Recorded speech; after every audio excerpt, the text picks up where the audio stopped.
할렐루야. 오늘도 우리 하나님께서 우리에게 큰 은혜로 채워주시리라 믿습니다. 오늘 시편 63편 말씀을 중심으로 다윗의 감사 이와 같은 제목으로 은혜를 나누도록 하겠습니다. 잘 알다시피 우리는 추수감사절 예배를 드리고 있습니다. 감사절은 교회의 3대 절기 중에 하나가 되겠고요. 감사절은 말 그대로 1년 한 해를 주님께 감사하는 그런 날이라 할 수 있겠습니다. 그런데 아직도 감사에 대해서 오해하는 경향이 조금은 있는 듯 합니다. 여러분, 오늘 무엇을 이유로 감사 예배를 드리고 있는가 그 말입니다. 오늘 감사하는 이유와 원인이 무엇일까? 각자 개인마다 감사 예배를 드리는 여러분의 마음은 다 조금씩 다를 것입니다. 어떤 분은 한 해 좋은 일이 많았습니다. 그래서 정말 감사할 항목들이 많이 생겼죠. 그런데 어떤 분은 올 한 해 시련이 많았습니다. 어려움도 많았고 많이 힘들었던 한 해였습니다.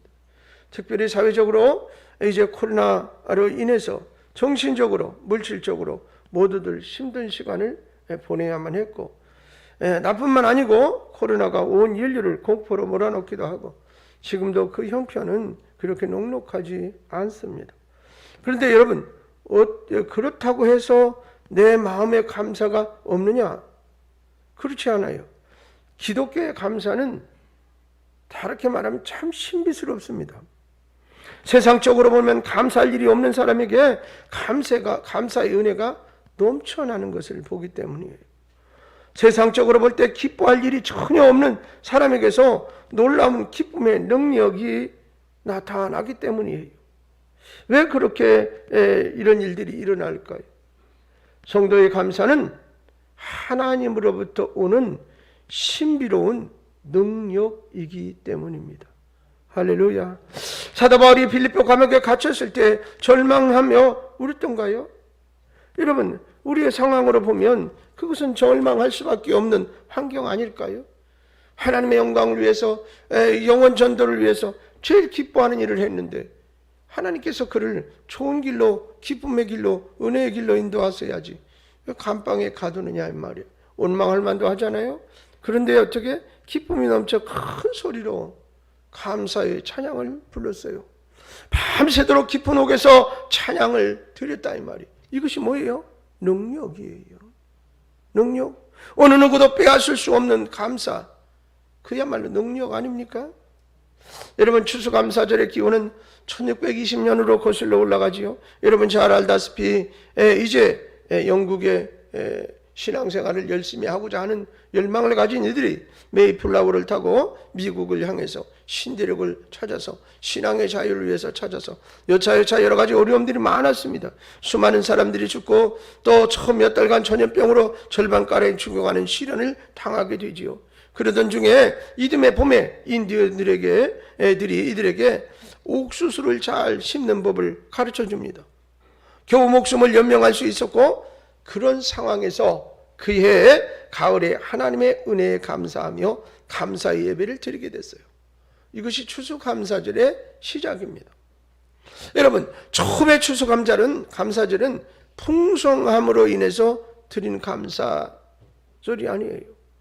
오히려 극심한 고난, 전염병으로 사랑하는 가족을 잃고 먹을 양식이 없어 굶어 이제 죽어가는, 굶주리는 그런 가운데 하나님께 드린 감사의 예배였습니다. 어려운 역경 중에서도 지켜주신 하나님의 은혜를 감사했어요. 오늘이라는 소중한 시간을 맞이할 수 있도록 해주신 하나님의 은혜에 눈물로써 드리는 감사였습니다. 이것이 추수감사절의 정신이라 그 말입니다. 지금 이 시간 우리는 추수감사절을 맞이해서 주님 앞에 예배를 드리고 있는데, 성도들에게 있어서 1년 12달 한시라도 잊어서는 안 될 것이 있다라면 감사일 것입니다.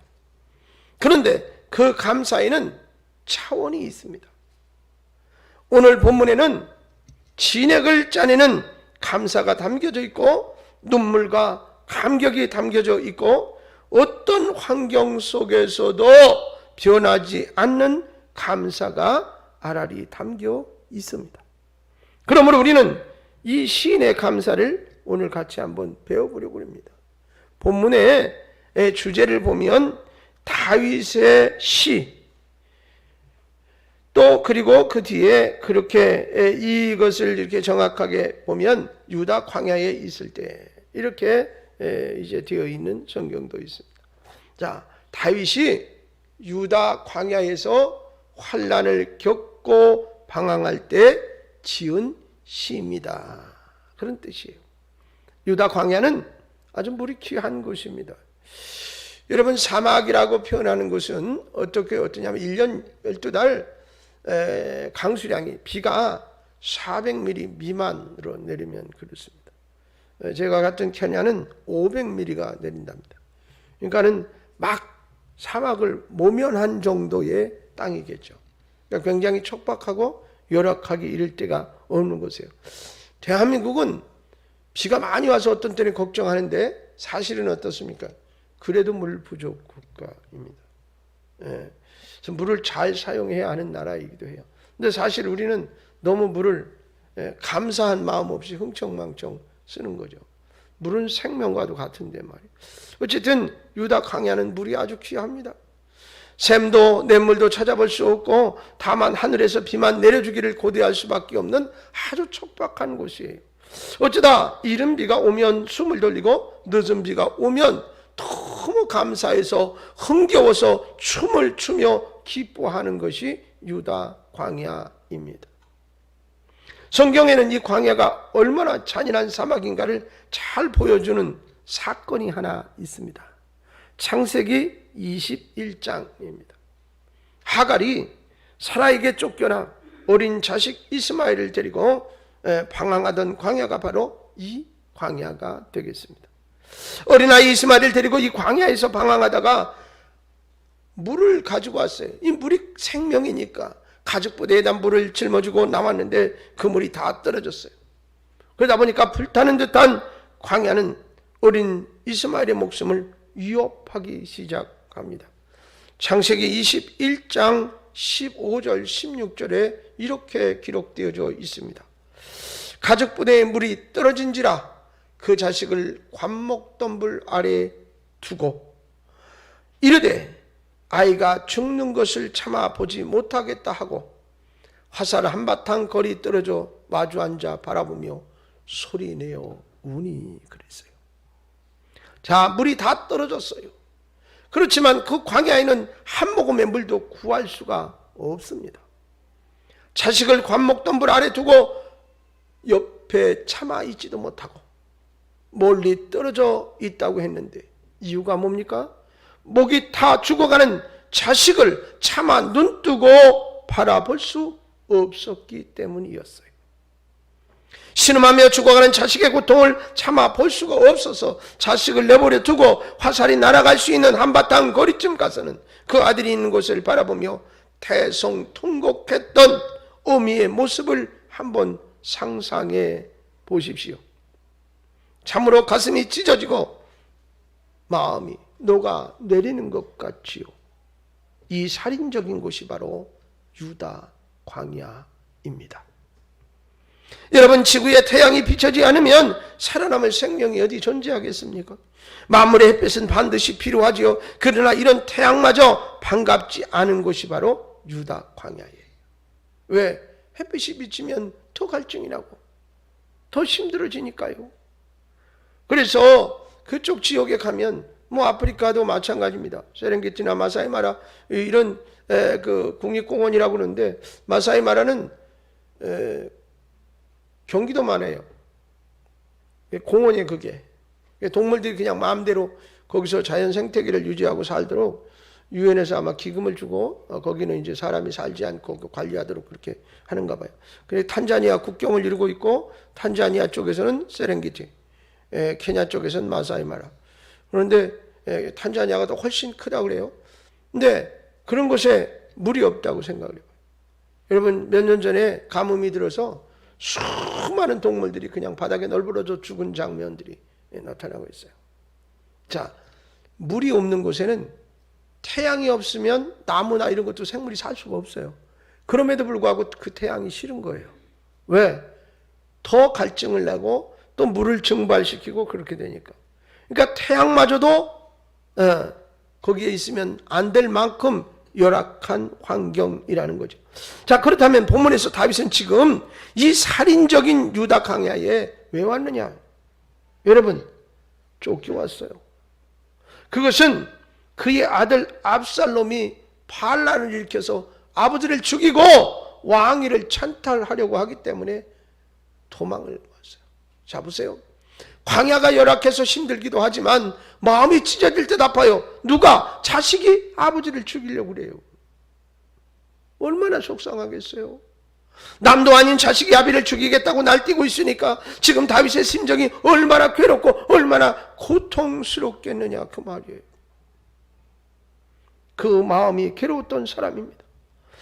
게다가 살인적인 유다 광야로 쫓겨왔으니 그는 몸도 마음도 모두 고통스러울 뿐이에요. 자, 이러한 환경 속에서 다윗이 지금 시편 63편을 기록했어요. 여러분, 이 처참한 환경에서도 다윗은 하나님을 향하여 감사 찬양을 올리고 있다.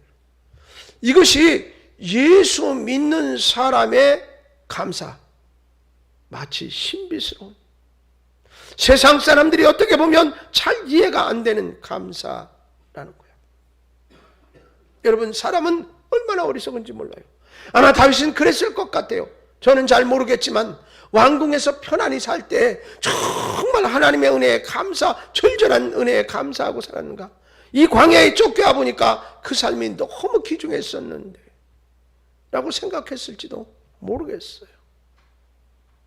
여러분, 신체를 저는 TV를 못 봤는데 지난번에 유재석의 유퀴즈에 두 팔이 한 다리가 없는 분이 나오셔서 감사하다고 그랬다는데, 여러분, 그런 상황이 되면 감사할 수 있을까?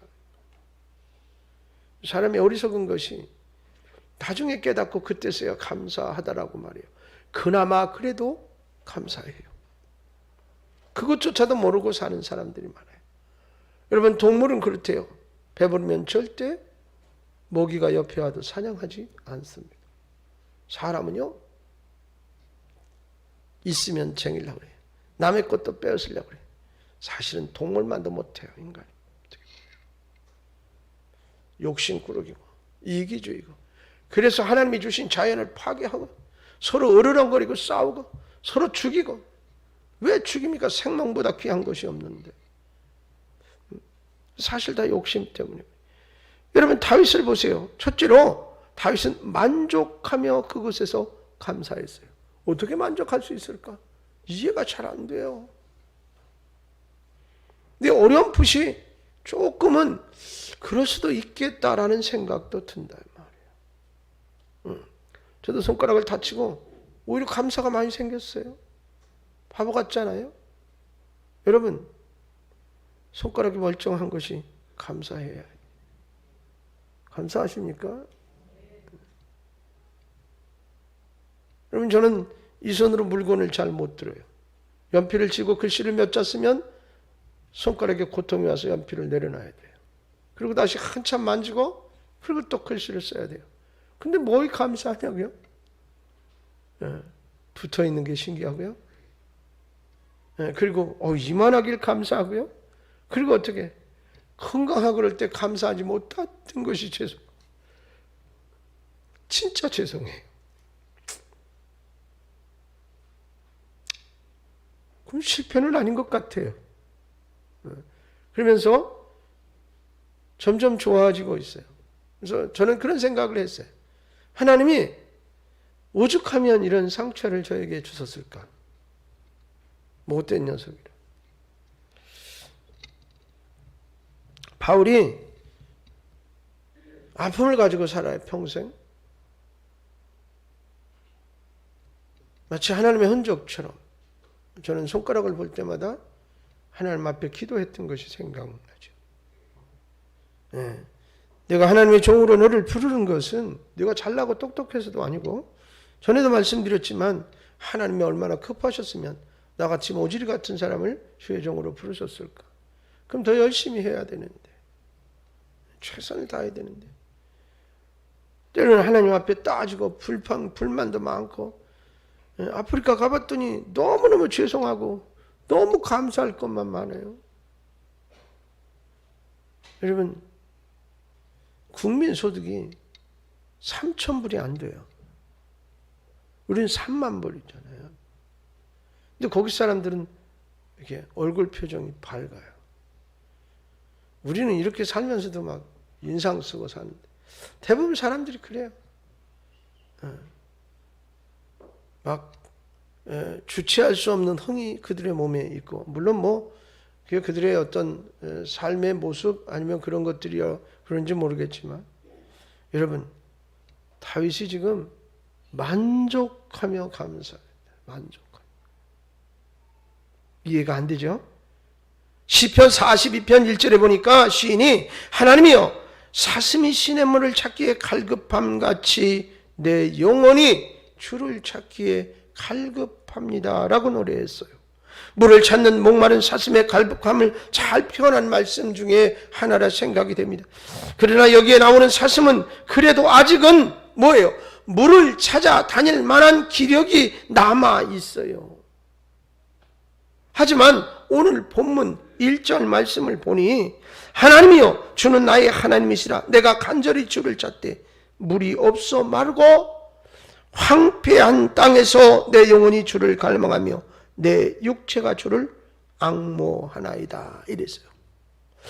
여러분, 마치 이스마엘이 물을 찾아 신음하며 죽어가는 것과 같은 아주 절박한 상태인 것을 알 수가 있다 이 말입니다. 여기 가도 물이 없습니다.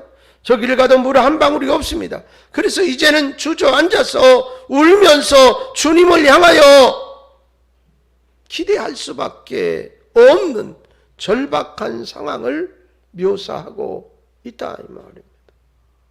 이런 열악한 환경에도 불구하고 다윗이 고백하는 소리를 들어보세요. 5절 말씀이에요. 골수와 기름진 것을 먹음과 같이 나의 영혼이 만족할 것이라 이렇게 말해요. 자 보세요. 깡마르고 물 한 모금도 찾기 힘든 사막에 있을지라도 다윗은 주님의 은혜를 생각하며 만족하다라고 표현하는데, 만족하되 어떻게 골수와 기름진 음식을 먹은 것 같이 만족하겠다는 것입니다. 광야에서 아무것도 먹지 못하고 맹수의 위협을 받으면서 살아가야 했던 다윗이지만 지금 그는 산의 진미를 궁궐에서 먹음과 같이 만족하며 감사합니다. 이런 고백을 드리고 있습니다. 여러분, 저 살인적인 광야에서 만족할 것이 무엇일까요? 먹을 것도 입을 것도 잠자리도 만족할 것이라고는 아무리 찾아봐도 없어요. 마음의 상처는 갈기갈기 찢어져서 더 이상 찢을 만한 상황이 아닌 것 같아요. 그러나 기름진 음식을 먹음과 같이 만족하며 감사하다는 다윗을 보십시오. 이 감사는 신앙에서 흘러나온 신비로운 감사인 것입니다. 하나님을 붙들고 있는 자만이 할 수 있는 고백인 것이라. 세상 사람들은 절대로 이해할 수 없는 신비예요. 여러분, 이래도 감사하겠다는 겁니다. 저래도 감사하겠다는 거예요. 하나님이 나와 함께 하시고 나의 아버지가 되시고 그것만으로도 나에게는 넘칩니다라는 것이 됩니다.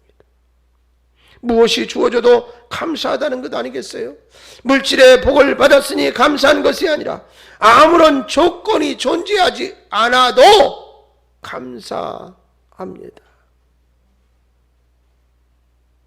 아니, 오히려 죽음의 땅에 거할지라도 만족하며 도저히 감사할 조건이 없는 환경 속에서도 감사하다는 것입니다. 사랑하는 여러분, 다윗의 감사를 보면서 우리는 감사 못할 일이 무엇이겠어요? 두 번째로 다윗은 기쁨으로 감사한다고 그랬어요. 5절 보면 나의 입이 기쁜 입술로 주를 찬송하되 라고 노래합니다. 지금 다윗은 그저 하나님을 찬양하겠다는 것이 아닙니다. 기쁜 입술로 찬송하겠다는 고백이에요. 다윗은 살인적인 유다 왕에서 목이 타들어가고 있습니다. 육신이 고달플 뿐만 아니라 마음은 더 가련하게 이를 때가 없어요. 메마르고 이글거리는 광야는 다윗의 육체를 괴롭혔고, 아버지를 죽이겠다고 날뛰는 아들 압살롬은 다윗의 마음을 천갈래 만갈래 정말 창으로 갈기갈기 찢어놓은 듯한 그런 상처를 끌어안고 있습니다. 어느 누가 보아도 그 절망적인 상황에 놓여 있어서 누가 보아도 안타깝게 이를 데 없어요. 그러나 그는 고백하기를 기쁜 입술로 찬양하며 감사하겠노라는 다윗을 보십시오. 이것이 뭐예요? 다윗의 믿음이라 이 말입니다. 뿐만 아니라 다윗은 2절에 이렇게 고백해요. 내가 주의 권능과 영광을 보기 위하여 이와 같이 성소에서 주를 바라보았나이다. 여러분, 성소에서 주를 바라보았나이다 라는 고백은 참으로 기가 막히기 이를 데가 없어요. 지금 다윗이 머물고 있는 곳이 어디예요? 맹수가 우글거리고 독정갈과 독사가 이글거리는 장렬한 태양이 생명을 위협하고 물 한 모금도 찾기 어려운 유다 광야, 그것이에요.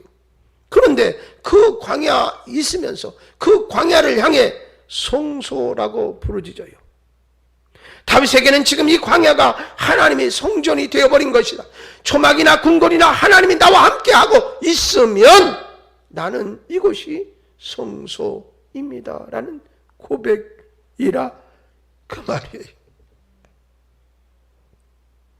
그렇기 때문에 나는 성전에 있으니 기쁜 마음으로 기쁜 입술로 찬양하며 감사합니다. 그리고 그가 기쁨으로 감사할 수 있었던 또 하나의 이유를 말하는데 그 말씀이 3절 말씀입니다. 여러분 3절에 뭐라고 그래요? 주의 인자함이 생명보다 나음으로 내 입술이 주를 찬양할 것이라.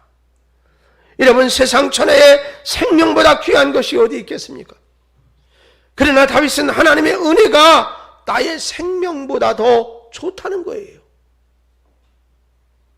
그래서 기쁜 입술로 찬양하는 것이냐, 이렇게 감사의 노래를 하고 있어요. 오늘 추수감사를 드리면서 이것저것 따지며 감사하지 맙시다. 한 날 한 날을 연장하며 살아 내가 이곳에 있는 것이 감사합니다. 따져보면 감사할 것이 아무것도 없는 사람도 있을는지 모르겠어요. 올해 풍년이 들었네, 흉년이 들었네, 그러나 이런 거 따지지 맙시다. 가계부의 흑자가 해놨네, 적자를 따지지 맙시다. 어쩌면 그것은 세상 조건에 의한 감사가 아닐까요? 오늘은 우리는 이 내 영혼이 주님을 향하여 감사하는 감사의 능력자가 되어야 하겠습니다.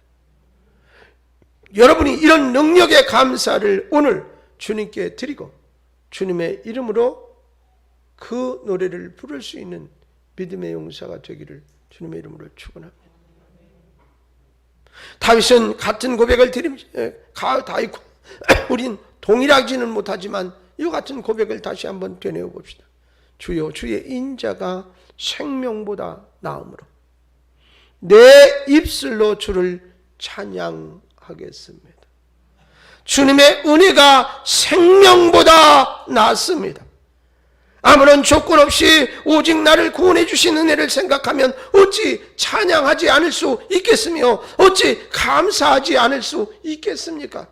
인구가 세계에 70억이 넘는데 그 중에 하나님이 나를 쪽집게처럼 뽑아 택하여 구원의 백성 삼으시 하나님의 자로 삼아주심이 감사할진데, 이 세상의 삶이 전부라면 감사하지 못할는지 모르겠어요. 그러나 영원한 천국이 나에게 보장되어 있는데 뭘 그렇게 미련이 있답니까? 하나님 감사합니다. 이런 감사를 오늘 마음껏 드릴 수 있는 여러분이 되어주시고, 오늘 드리는 이 감사가 여러분의 생애에서 계속 되어지기를 주님의 이름으로 축원합니다. 세 번째로, 다윗은 앞으로 도와주실 은혜를 생각하며 감사했습니다. 다윗은 도망자의 운명에 처해 있었고 언제 압살롬의 칼날에 죽을지 모르는 그런 상태에 놓여 있지요. 또 언제 광야에서 쓰러져 죽을지 예측할 수 없기에 위기에 처해 있는 겁니다. 그야말로 다윗의 생명이 경각에 달려 있을 때 그는 이런 고백을 드리지 않습니까? 7절입니다. 주는 나의 도움이 되셨습니다. 내가 주의 날개 그늘에서 즐겁게 부르리이다. 주의 날개는 주님의 권능과 보호를 상징하는 것인데, 다시 말하면 다윗에게는 하나님의 권능이 나를 보호하실 것이라는 소망이 있었고, 주님께서 반드시 자기를 적과 강화로부터 보호해 주실 것이라는 사실을 내가 믿고 있기에 감사합니다 라는 것. 감사절을 맡기는 하였으나 오히려 원망하는 마음이 있는 분도 있을지 모르겠습니다. 감사할 조건을 세어보니 구부릴 손가락이 5손가락이 되지 않는 분도 있으실지 모르겠습니다. 그래서 마음이 답답한 성도님들이 계실지 모르겠습니다.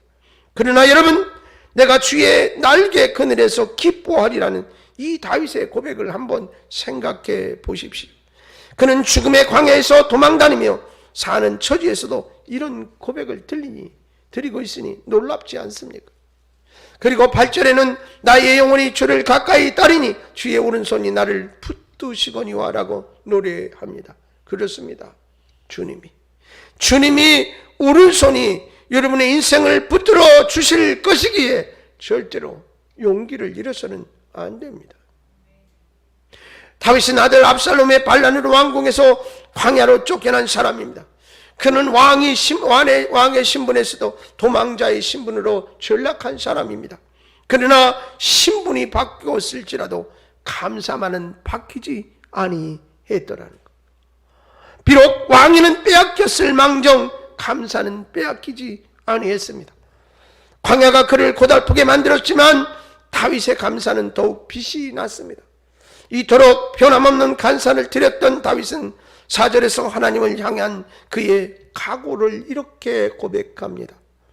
이러므로 나의 평생에 주를 송축하며 나의 손을 들리리라. 평생토록 주님을 송축하겠습니다. 손을 들겠다는 이 말은 평생 동안 어떤 어려움과 어떤 환난과 어떤 핍박이 있을지라도 우리 주님을 송축하는 그 마음, 주님을 향해 감사하는 그 마음은 영원히 잃어버리지 않겠습니다 라는 고백이. 사랑하는 여러분, 환경이 어렵다고 해서, 돈이 좀 없다고 해서, 속이 상한다고 해서 감사를 잃어버리면 안 됩니다. 잃어버리지 마셔야 합니다. 오히려 환난과 역경 중에 감사드려야 합니다. 풍족하니 넘치는 중에 드리는 것은 어느 누구든지 다 할 수 있는 감사 아닙니까? 이러한 평범한 감사보다는 보다 더 특별한 감사 중에 감사를 드릴 수 있는 여러분이 되십시오. 감사는 곧 믿음의 능력이기도 합니다. 감사는 곧 믿음의 능력입니다. 풍성히 주의 주신 은혜에 감사드려야 하지만 시련, 고통 속에서도 감사드릴 수 있는 저와 여러분이 될 수 있기를 주의 이름으로 축원합니다. 영롱한 진저는 족의 속살이 상처를 입어야 생겨난다고 그러지요. 다윗과 같이 어떠한 형편에서든지 만족하며 감사하고 기쁜 입술로 찬양하고 감사하고 앞으로 도와주시는 은혜를 감사하는 믿음을 소유할 수 있기를 바랍니다. 이것이 바로 진주 같은 감사가 아닐까요? 언제나 변함없는 감사를 드리십시오. 언제나 한결같은 감사를 드리십시오. 그런 감사를 드리는 여러분의 내일에 우리 주님의 한없는 은총과 위로가 가득할 것입니다. 이것이 오늘 우리가 드리는 감사의 예물이고 주님이 기뻐하시는 감사의 예배인 줄로 믿습니다. 좀 시간이 늦어졌는데 오늘은 교회에서 밥을 잘 했습니다. 맛있는 잔치를 벌이니까 나가지 마시고 식사하실 수 있고 같이 오후 예배에 동참할 수 있도록 해주시기를 부탁을 드립니다.